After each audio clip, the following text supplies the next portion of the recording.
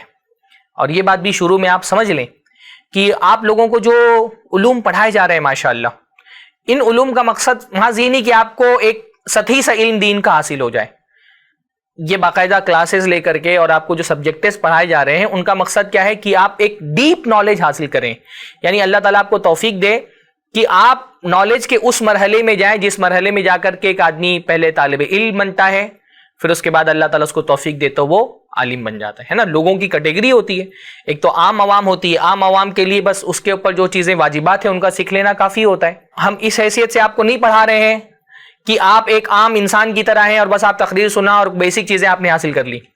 Basic چیزیں سیکھنے کے لیے تو اور دوسرے پروگرامز ماشاءاللہ چل رہے ہیں، مسجد میں دروس ہو رہے ہیں اور پلس ٹی وی چینل پہ بھی بہت ساری ویڈیوز چل رہے ہیں۔ ہمارا مقصد آپ کو بیسک نالج فراہم کرنا نہیں ہے۔ آپ یہاں تک پہنچے ہیں اور میری ویڈیو سن رہے ہیں، اس کا مطلب آپ خود بھی بیسک نالج انشاءاللہ تعالی حاصل کر چکے ہیں۔ اب آپ ایک پرو لیول کے طالب علم بن گئے ماشاءاللہ، آپ ایک عوامی سطح سے اٹھ کر کے اب آپ تھوڑا سا ڈیپ نالج دین کی حاصل کرنا چاہ رہے ہیں۔ اب آپ ماشاءاللہ ایک عام سامع کے بجائے آپ ایک طالب علم ہو گئے ہیں ماشاءاللہ۔ اس لیے جب میں نے آپ کا استقبال کیا تو محترم سامعین نہیں کہا، آپ کو محترم طلبہ کہا، تو اب آپ اپنے آپ کو عام انسان نہیں کاؤنٹ کر سکتے، آپ ماشاءاللہ اب ایک پرو لیول کے طالب علم ہو گئے۔ تو اب آپ کو ایک پرو لیول کے طالب علم ہو گئے ہیں تو آپ کو وہ چیزیں سکھائی جا رہی ہیں جو ایک عام آدمی کو نہیں سکھائی جاتی ہیں، اور آپ کا ٹارگٹ یہ ہونا چاہیے کہ انشاءاللہ تعالی اس علم کے ذریعے سے آپ اپنے علمی لیول کو بڑھائیں گے اور ایک طالب علم کے درجے میں پہنچیں گے، اور اللہ تعالیٰ اگر توفیق دے گا تو پھر ایک عالم کے درجے میں پہنچیں گے۔ تو یہ جو سفر ہم نے شروع کیا ہے اس کا ایک لیول پار کر کے آپ ایک دوسرے لیول پر آ گئے۔ تو اب آپ کو اگر قرآن و سنت کی ڈیپ نالج چاہیے، فقہ کی ڈیپ نالج چاہیے، عقیدے کی ایک ڈیپ نالج چاہیے، وہ نالج جو ہر کسی کو نہیں ملتی ہے، عوام کے لیے نہیں ہوتی ہے، وہ ایک پرو لیول کے طالب علم کے لیے اور علماء کے لیے ہوتی ہے، تو پہلے آپ کو ان راستوں کو سیکھنا پڑے گا، ان علوم کو سیکھنا پڑے گا جو علوم آپ کو قرآن، سنت، عقیدہ، تفسیر کی ڈیپ انڈرسٹینڈنگ کی طرف لے کر کے جاتے ہیں۔ اس لیے آپ کو عربی زبان سکھائی جا رہی ہے، ہر عام آدمی کو تھوڑی نا عربی زبان سکھائی جاتی ہے، عربی زبان اس لیے سکھائی جا رہی ہے کہ ماشاءاللہ آپ ایک پرو لیول کے طالب علم ہیں، اسی لیے آپ کو اصول حدیث پڑھایا جا رہا ہے۔ عام سے آدمی کو تھوڑی اصول حدیث پڑھایا جاتا ہے، آپ کبھی نہیں دیکھتے کہ کوئی جو عالم ہے وہ کسی کسان کو پکڑ کر کے اس کو اصول حدیث سکھا رہا ہو، یا کسی تاجر کو پکڑ کر کے اس کو اصول حدیث سکھایا جا رہا ہو۔ اصول حدیث آپ کو اس لیے پڑھایا جا رہا ہے کہ ماشاءاللہ آپ ایک پرو لیول کے طالب علم ہیں، آپ کو تفسیر تک پہنچنا ہے تو آپ کو اصول تفسیر پڑھائی جا رہی ہے ماشاءاللہ۔ تو ایسے ہی دین کے ابواب میں سے ایک بہت بڑا باب ہے فقہ کا باب، فقہی مسائل جن کا تعلق ہمارے عمل سے ہے، نماز ہے، روزہ ہے، حج ہے، زکوٰۃ ہے، نکاح ہے، طلاق ہے، خلا ہے، تجارتی معاملات ہے، حدود اور عدالت کے معاملات ہیں، سزاؤں کے مسائل ہیں۔ فقہ کا باب بہت بڑا باب ہے، اور ایک مسلمان کے لیے تو کچھ فقہی مسائل کا سیکھنا ضروری جس کا تعلق ڈائریکٹ اس کے عمل سے ہے۔ جیسے اس کو نماز پڑھنا ہے، اس کو بیسک نماز کے مسائل پتہ ہونے چاہیے، جو بالغ ہو گیا اس کو طہارت کے بیسک مسائل پتہ ہونے چاہیے۔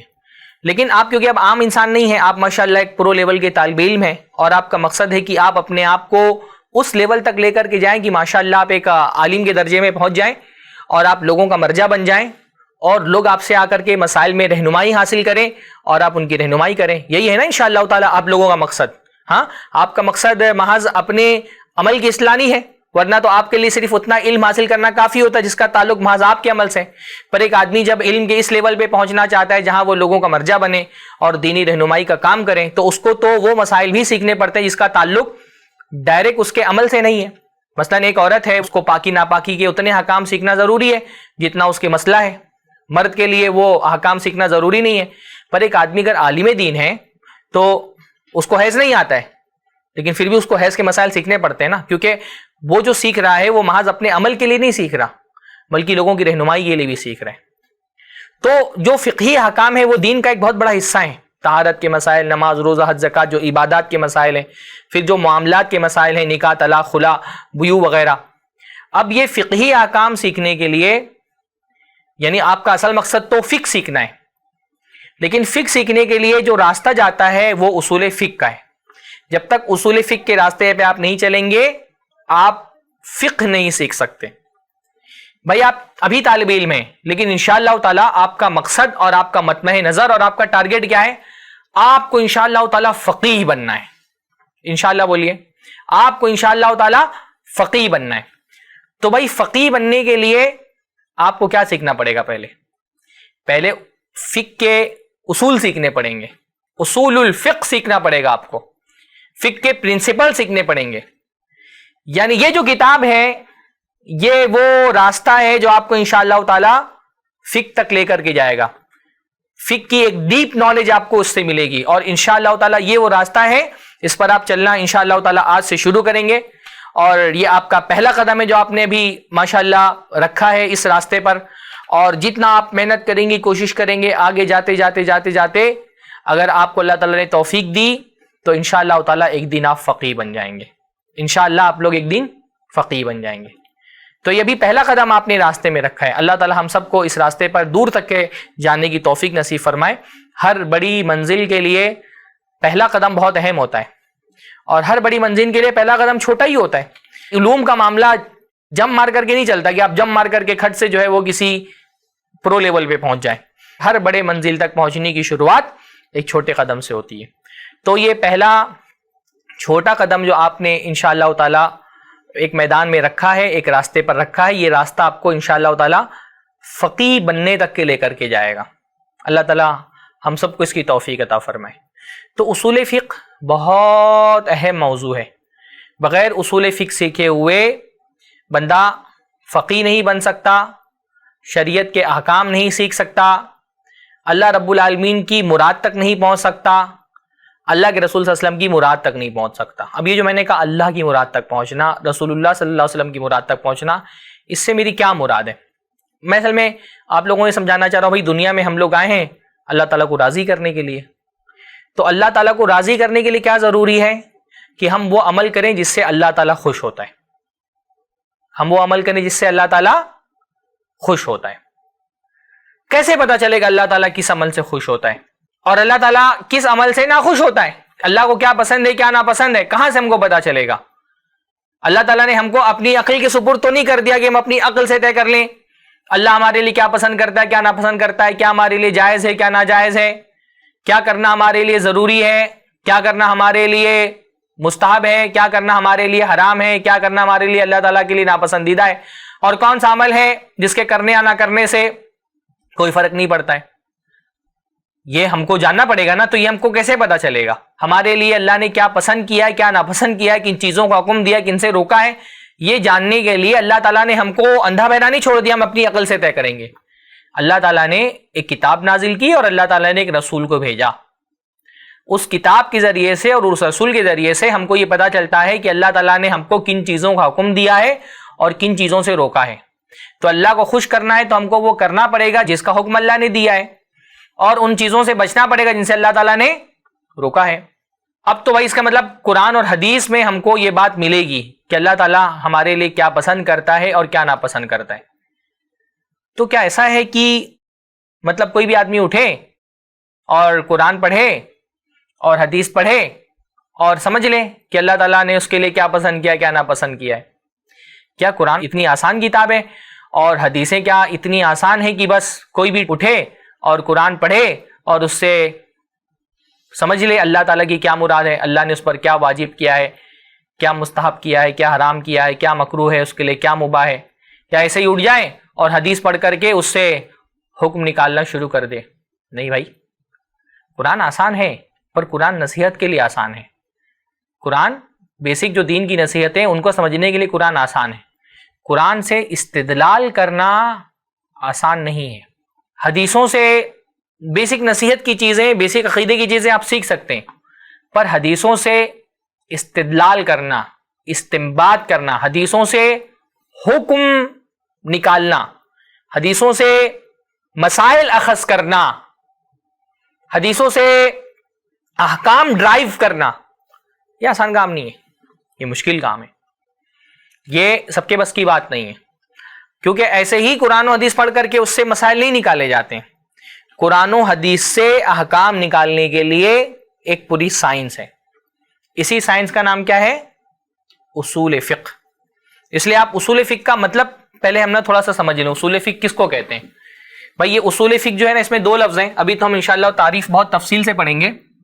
یہ ایک لفظ ہے اصول، اور اس کے اندر دوسرا لفظ کیا ہے؟ فقہ۔ اصول اور فقہ، اچھا فقہ نہیں، فقہ بہت سارے لوگ جو ہے نا وہ فقہ بولتے ہیں، فقہ نہیں، یہ کیا ہے؟ فقہ ہے، اس میں جو قاف ہے نا اس کے اوپر ساکن ہے، فقہ، اصول فقہ۔ اصول کا مطلب ہوتا ہے پرنسپلز، قاعدے، قوانین، ضابطے، رولز، اور فقہ کا مطلب ہوتا ہے آسان لفظوں میں اردو کے ہم سمجھیں تو سمجھ، فہم۔ تو اصول کا مطلب ہوتا ہے پرنسپلز اور فقہ کا مطلب ہوتا ہے سمجھ۔ اب سوال یہ پیدا ہوتا ہے کس بات کی سمجھ بھائی؟ اصول فقہ میں آپ کیا سمجھنے کی پرنسپلز پڑھتے ہیں؟ تو اس لیے سمجھنا چاہیے کہ یہاں فقہ سے مراد کیا ہے؟ فقہ الکتابی والسنہ، مزہ چاہتے ہیں، فقہ الکتابی والسنہ، یہ ہر طرح کی سمجھ نہیں ہے، یہاں فقہ سے مراد ہے قرآن اور سنت کی سمجھ۔ یعنی ہم جب اصول فقہ پڑھتے ہیں تو ہم اس میں ابھی انشاءاللہ تعالیٰ بہت ڈیٹیل سے ہم اس کو سمجھیں گے، کیونکہ کسی بھی فن کو سمجھنے کے لیے پہلے اس فن کا جو نام ہوتا ہے اس کو سمجھنا ہوتا ہے، اس کا جو کنٹینٹ ہوتا ہے اس کو سمجھنا ہوتا ہے۔ تو ابھی تو فی الحال صرف میں مادے کی تعریف کر رہا ہوں نا، جب ہم انشاءاللہ تعالیٰ یہ کتاب پڑھنا شروع کریں گے نا، اصول من علم الاصول، تو پہلا باب تو ہم یہی پڑھیں گے کہ ہم اس کی جو ڈیفینیشن ہے وہ پڑھیں گے۔ تو وہ ڈیفینیشن ابھی میں اس کو نہیں واضح کر رہا ہوں، میں چاہ رہا ہوں کہ ایک آپ کو آئیڈیا مل جائے کہ ہم اس میں پڑھنے کیا والے ہیں، یہ سبجیکٹ کیا ہے۔ تو اصول کا مطلب ہوتا ہے پرنسپلز، اور فقہ کا مطلب ہوتا ہے سمجھ، لیکن سمجھ کس بات کی؟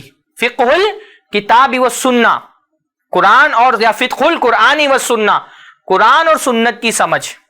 تو قرآن اور سنت کو سمجھنے کے لیے ہم کو کچھ پرنسپلز درکار ہوتے ہیں، اور وہ پرنسپلز ہم کہاں پڑھتے ہیں؟ وہ ہم پڑھتے ہیں اصول فقہ میں۔ تو اس کتاب میں ہم وہ قواعد پڑھیں گے، وہ پرنسپلز پڑھیں گے، وہ اصول اور ضابطے پڑھیں گے، وہ رولز پڑھیں گے، جن کے ذریعے سے ہم قرآن و سنت کو سمجھ سکتے ہوں۔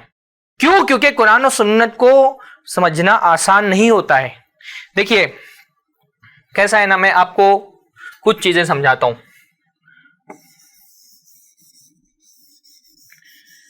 اصل میں ہم شریعت کا جو حکم بولتے ہیں نا، شریعت کا حکم، تو شریعت کا حکم ہم کو کیسے پتا چلتا ہے؟ شریعت کے اللہ تعالیٰ کی حکم تک پہنچنے کے لیے ہم کو کن چیزوں کی ضرورت ہوتی ہے، اور کون سی چیزیں ہیں؟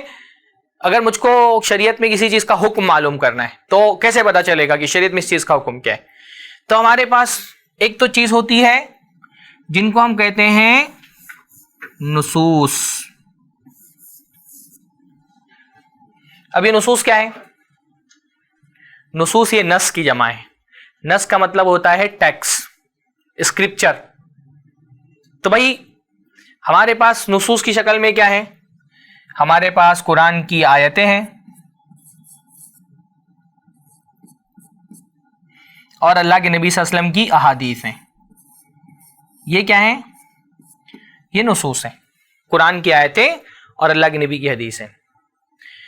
دین کوئی کھلواڑ نہیں ہے کہ کوئی بھی آدمی قرآن اٹھائے اور قرآن اٹھا کر کے اپنے حساب سے اس کو سمجھنا شروع کر دے۔ تو ان آیتوں کو سمجھنے کے لیے ہم کو کچھ اصول چاہیے ہوتے ہیں، ایک پوری ہم کو سائنس چاہیے ہوتی ہے۔ یہ سائنس ہم کو کہاں تک لے کر کے جاتی ہے؟ ہم کو احکام تک پہنچاتی ہے۔ تو ایک تو ہے ہمارے پاس نصوص اور دوسرے ہمارے پاس احکام۔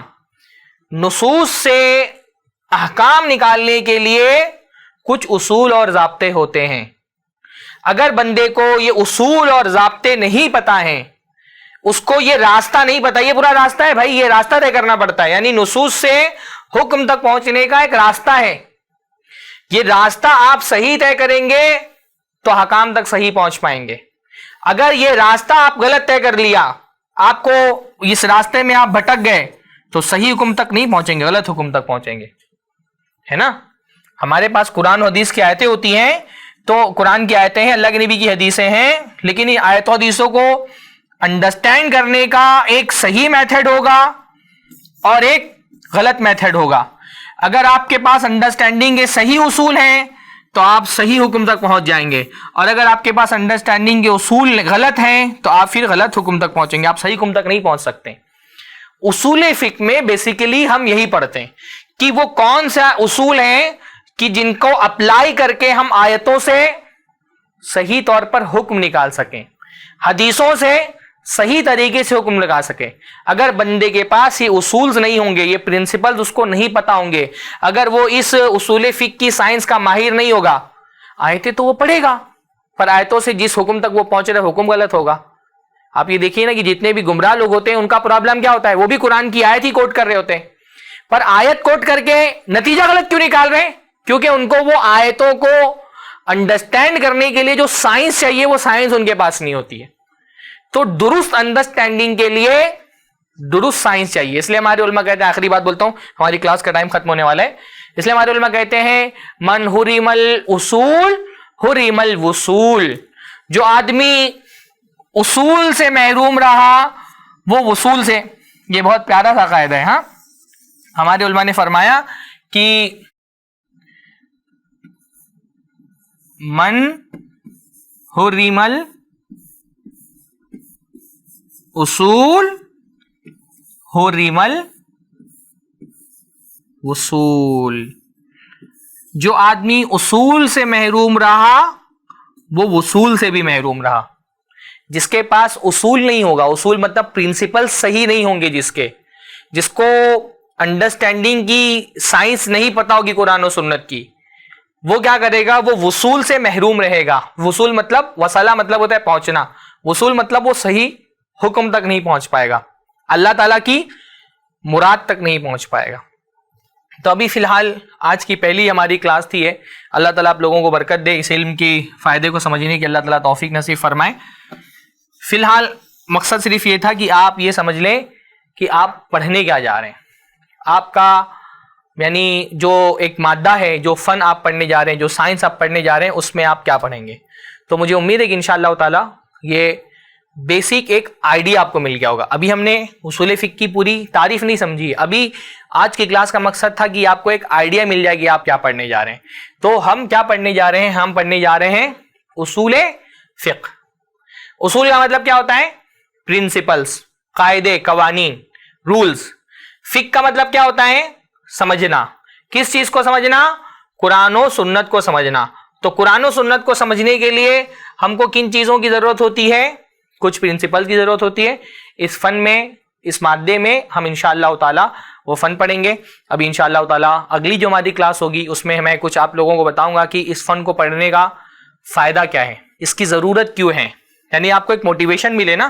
آپ ایک کلاس شروع کرنے جا رہے ہیں، کوئی تقریر تو ہے نہیں، اتنا سنا سن لیا، نہیں سنا نہیں سنا.